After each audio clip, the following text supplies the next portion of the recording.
Victorians pay more in state taxes than any other Australians, according to a new report from Parliament. But experts have cast doubt on the data, warning it doesn't tell the whole story.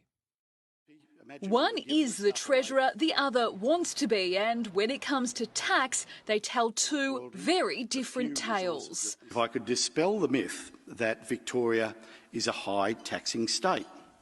In fact, we are not. Victoria is the highest tax state in the nation. That claim comes from a new parliamentary report which adds up all of the taxes charged by state governments and divides them across each person in the state.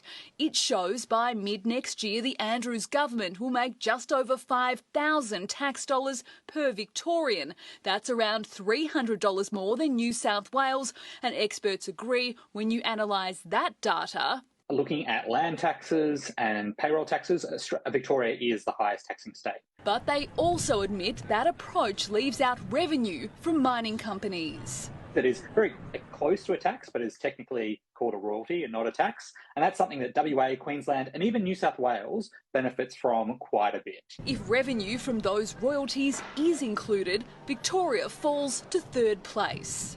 When we're looking at revenue, you can't simply look at state taxes because governments run on revenue. Tasmania's Premier says his is the lowest tax state. The budget we've just handed down has no new taxes and no raised ones either. New South Wales, Queensland and South Australia are yet to release their budgets, but even when they do, the Shadow Treasurer says they won't topple our tax lead. And the tragedy of that is that we're being taxed more than we've ever been taxed before, and yet our net debt continues to rise. Chanel Vella, 7 News.